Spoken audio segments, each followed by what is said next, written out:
Okay, 3, 2, 1. Hello, everyone. Welcome back to the Mike Armstrong podcast show. And this afternoon, we're joined by Haruna Garba, who is a business consultant from Nigeria. And he's having some Wi-Fi issues at the moment, so please bear with us. But hopefully, we can get this episode in the can. So, how are you doing today, Haruna? Are you okay? I'm doing fine, thank you. It's great. Great. Nice to have Nice you on. meeting you. Nice to have you on all the way from Nigeria, and you're my second Nigerian guest, so welcome. And we met on Clubhouse, so I wanted to just find out a little bit more about you, really. So tell me a little bit about what you do and how you do it.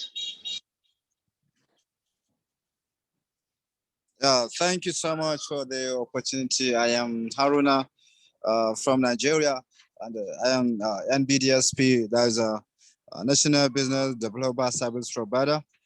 We provide business services.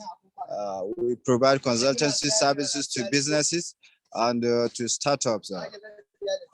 We are into business consultancy for SMEs, that is business startups, and we worked with them to ensure that they achieve their goals. We also engage in entrepreneurship training, and we develop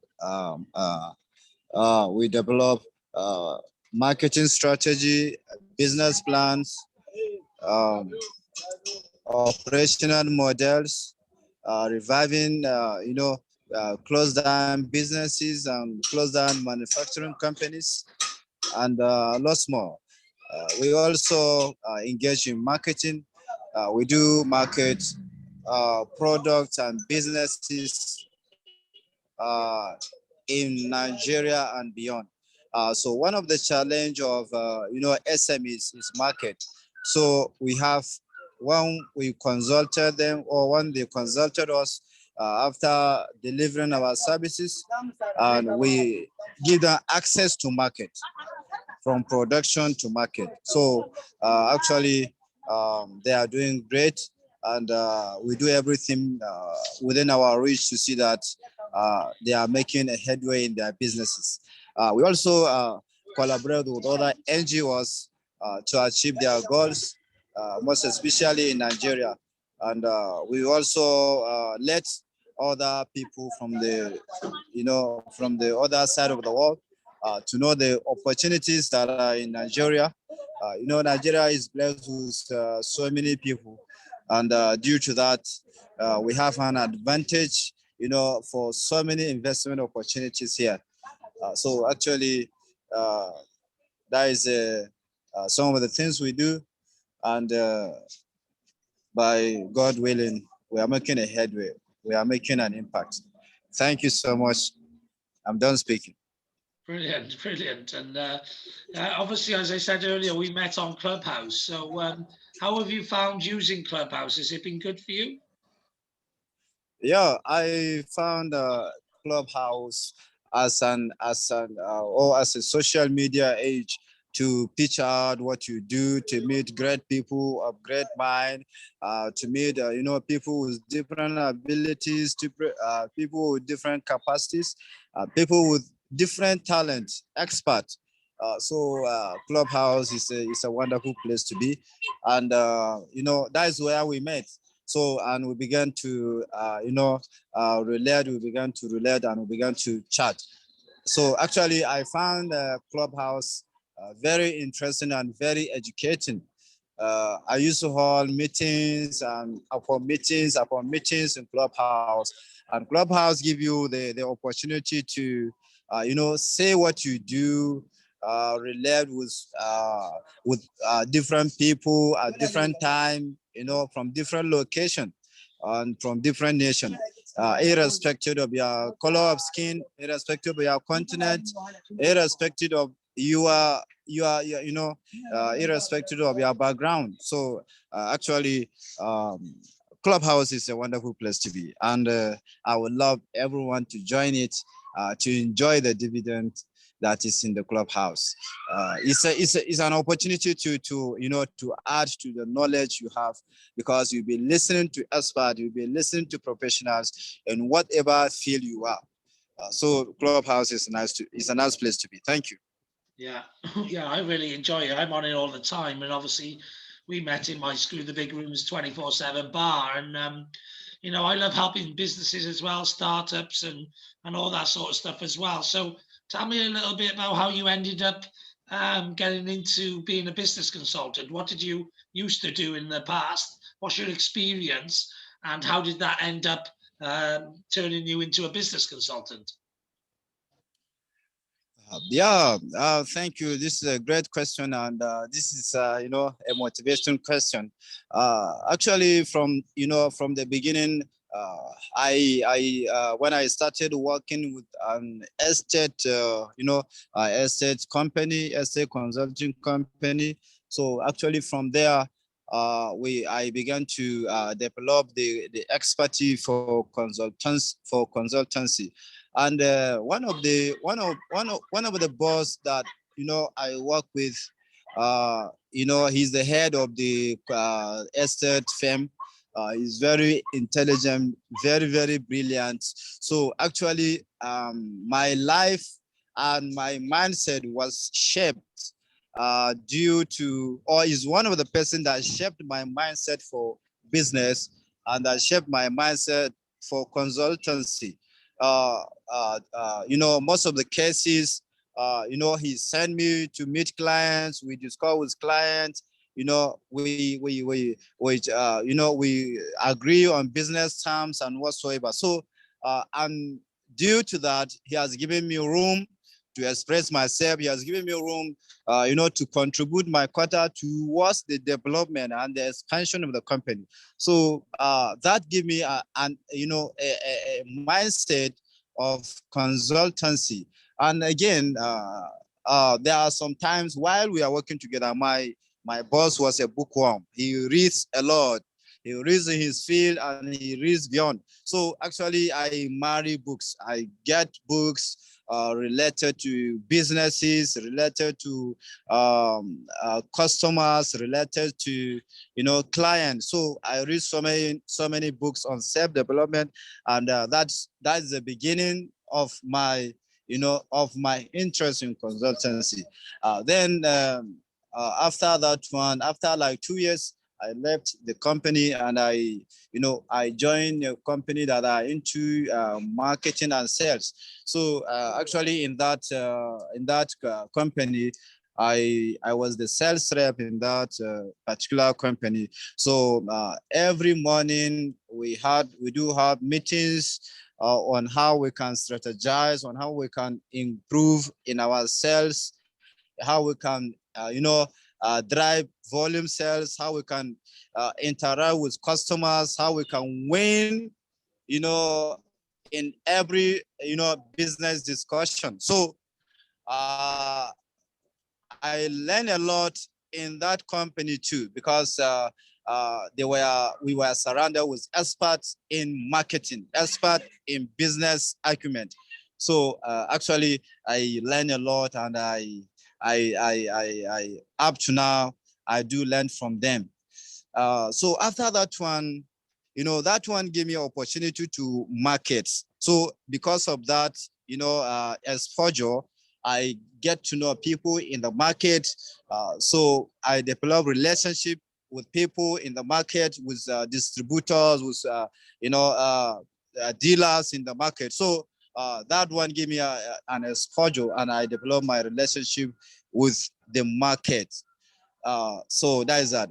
And let me just chip in something here. While I was working with the estate firm, I began to relay with people of different caliber. Most of them, they are business people. So by the time I switched back to the other company that I do marketing, it's became very easy thing for me, because we have already networked together before. So we had that bond, of relationship, business-wise with them, and we continue from there. Then after I left that company as a sales rep, Then I got an appointment with a manufacturing company.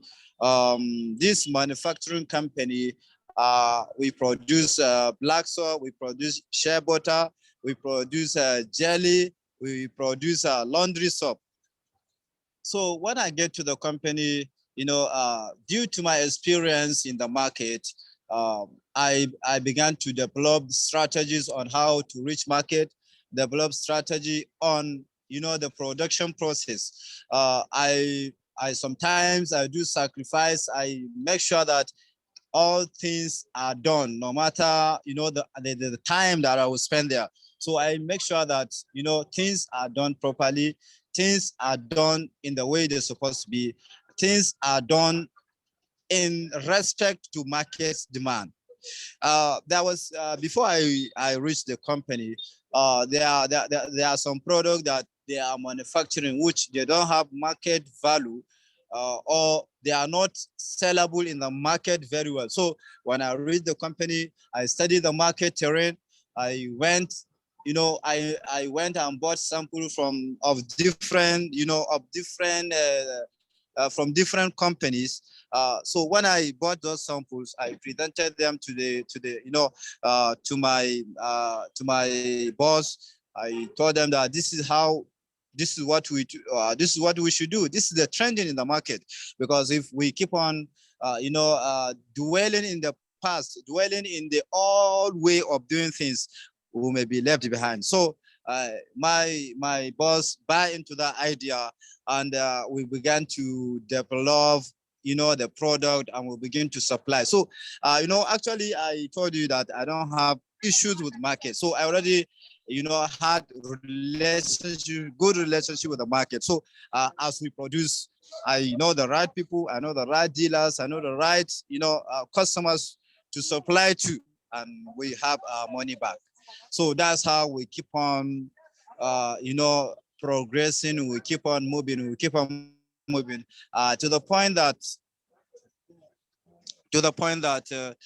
some people are even coming to deposit money before the supply of the product. So actually it has been a great time with that company. So at the end of the day, I become, so the boss was telling me that you are really consultant to this company, because you bring out so many innovations, so many things. There was a time I had meeting with the board of directors. Then we scale out our vision, and luckily enough, as we write our goals, I made us to write our goals on the board. Every morning we look at them, and we look at what progress have we made in those goals we have written, and where are we, and what's the next step to take. So actually, by writing those goals on the board, it keeps us, going forward. It keeps us driving us to the next destination, and to the next destination, and to the next destination. So it has been a very huge success. And then after that one, I opened my own consultancy company, whereby I feel that it is good for me to help entrepreneurs to develop their dreams. Because what I did is, because I have the evidence that this is the business that was handed on to my hand, and I was able to transform it. Yeah. I was able to transform it, and it reached an expected end. So that's why I came into a business consultancy, and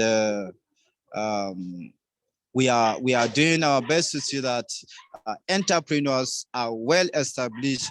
Entrepreneurs, have access to market. Entrepreneurs have access to expert advices, because it's not all about money. It's not all about raw materials. You need expert advices.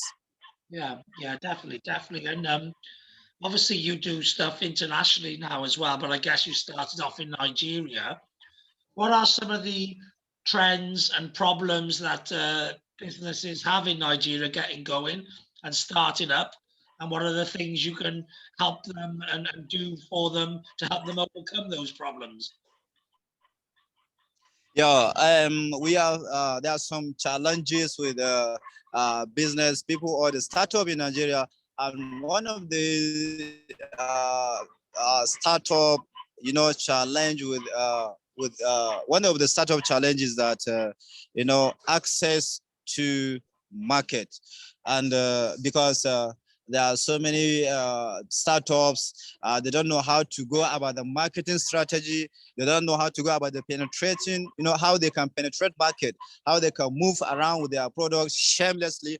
Because this thing is there's no we don't need to be ashamed about it, to be ashamed about it. Is our dream, is our passion, is our vision. So actually they don't have access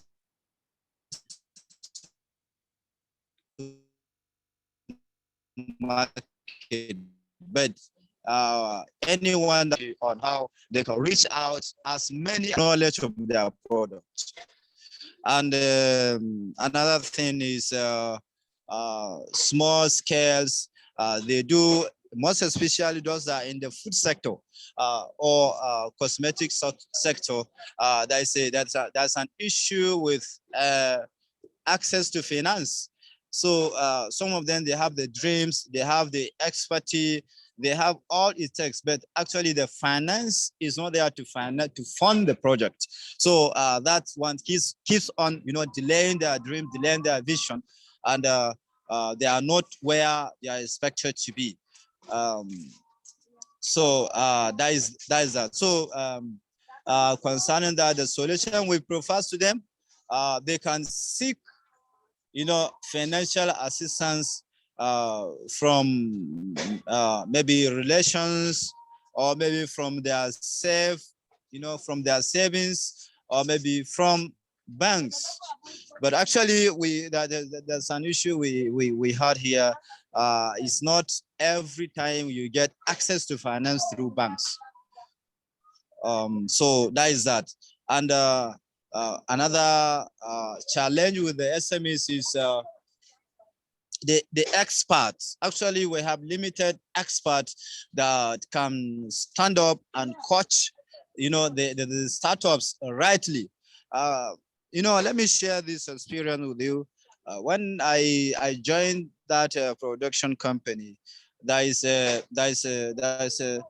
generator, the generator, the power system, was not able to power all the machineries. That happened due to lack of expert advice. Because if an expert give a very proficient and very excellent advice, they will not run into that, serious problems or that serious challenges. So we found out that we cannot do production, smoothly.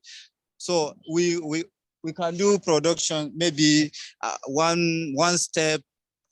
We do one step, then we wait for another step because the generator was not able to power all the machineries. So we need expert advices, or we need expert to advise startups. One of the challenges that we face in that company is that there is a regular breakdown of the machineries because there was no expert advice. So if expert advise you that get 50 kVA, that will be able to power all the machineries at the same time, so that it can fasten and hasten the production process. Actually, we could have not run into that problem. The machine keep on breaking down to some extent that we have to buy half engine and all that. So that is one of the challenges. We need to have more experts that are into consultancy for startups. Then another issue is a government policy. Actually, our government policy does not or contribute little to the manufacturing sector. actually there is less encouragement in the part of manufacturers like startups.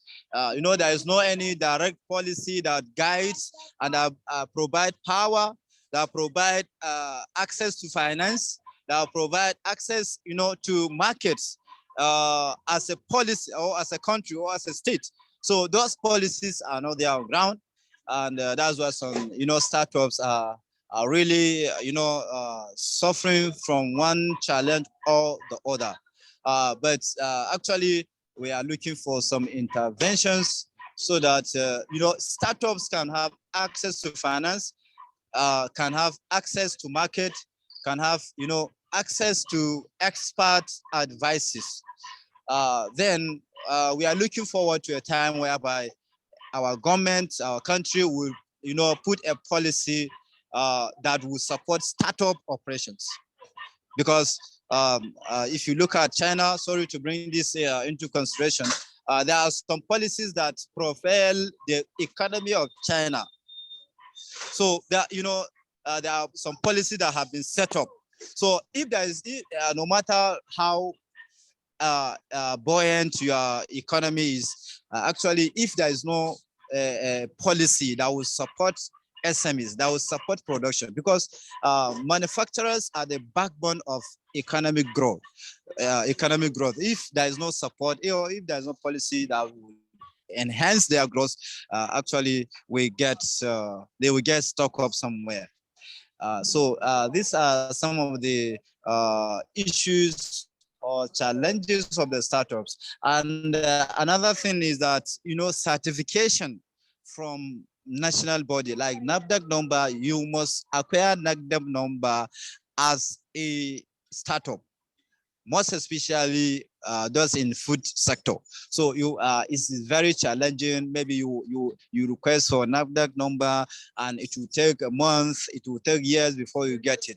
Actually, it's really challenging, and you don't have free movement in the market if your goods are not certified by NAFDAC. So that is, or these are some of the challenges we do face, we do come across while interacting with startups. Okay, yeah. And what challenges do you have as a continent still? What challenges are there doing business, whether you're a startup or not, in Africa? What are the sort of still some of the problems or the challenges you have, which maybe put you back a bit in comparison to some of the other countries of the world? Yeah, actually, we have the challenge of power. Yeah. Power, yes, you need power to operate. You need power to operate. You need power to operate the machineries. You need power to do so many things. So actually, we don't have constant power supply in our manufacturing industries. And when there's no power, there's expenses. You'll be running too much expenses while production or while carrying out your own businesses. Then another issue is capital. Our SMEs needs capital. Actually, we need capital so that there are some of the SMEs that will come to us with a very powerful idea, with a very productive idea, but the money to finance the idea is not there. So actually, there is a need for funding, and in the whole of, let me say, Nigeria, there's a need. There's this issue. Even though governments are trying to fund SMEs or startups, but the government effort is not yet enough. It's not yet enough. Then we have the challenge of policy making. We need our government to formulate a policy for startups. Those policies that can promote startups, that can support startups, that can bring out the best in startups. So by the time we have them, then we are good to go. Okay, that's good. Yeah, so there's a few challenges there, but I guess you can help all of these startup businesses and other businesses to overcome some of those challenges with your expert advice. Yes, sir. Yeah. So Yes. how do people get in touch with you if they want to do business with you, or they want to connect with you, or follow with you on socials, etc.? Yeah. Actually, in my Facebook page, in my WhatsApp, in my Instagrams, I do business. In my LinkedIn, in YouTube, I do business posting. So I post so many things about business tips. You can, follow my Facebook page. My Facebook page is Ziglobe Consult International, and I have my personal one. That is Isiaku Haruna Garba. So you can follow me up, and you see the tips. You see business advices. You see coaching that I used to do. My network. I grow my followers. Organically. First, based on entrepreneurship. So from there, I got the prospect. I got the people that want to be that want me to consult them in businesses. So I got them from there. When they see the powerful content that was posted, they slide into my DM and requested that how can they see me? This is their idea. This is their challenge. How can I solve their challenges? So actually, I do use social media as an age now, to propagate the entrepreneurship talks and the write-ups. Yeah. Brilliant. Brilliant. Okay. Well, that sounds great. So, is there anything else we've not covered that you want to cover? You say? Is there anything else that we've not covered that you would like to tell anyone? Yeah, actually, we there are some issues we want to, cover. The issue of maybe funding. So actually, if there is an organization, or if there is an NGO, or if there is any sustainable development, goal project that is, designed for SMEs, we would like we would like to call their attention to, visitors, and to encourage our SMEs so that they can stand up on their feet and achieve their dreams. Yeah. Okay. That's good. So, yeah, brilliant. Well, I'd like to say sort of thank you very much for coming on the podcast and sharing a little bit about what you do.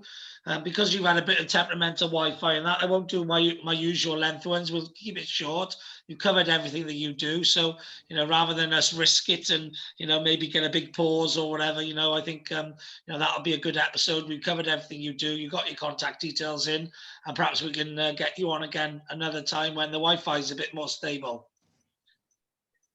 Yeah, yes. Yeah, brilliant. Sure. Thanks very much for coming on the podcast and for sharing a little bit about yourself and what you do. And yeah, I look forward to catching up with you again on Clubhouse sometime soon. Yeah, thank you so much. I really appreciate, and I want to say a big thank you for the opportunity to share with you, and for the opportunity to, to air out, what I does, to pitch out what I does, and I want to really say thank you.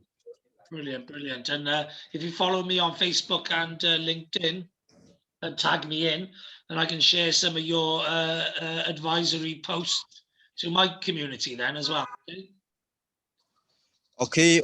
I will tag you, and please, I would like you to send me your username on Facebook, your username on LinkedIn, and Just yeah, Google, so that yeah, Google search you say? hashtag Mike Armstrong, or search hashtag Mike Armstrong in any social media, Okay, and you'll find me. okay, Okay? okay. Thank you so much. I will do so. All right Yeah, then. thank you so much. I will do. Yeah, I will do so. Thank you for the opportunity. No problem. Okay, and have a great day. Okay. Yeah, I wish you the same. Thank you so much. Bye bye. Bye bye. Yeah, thank you.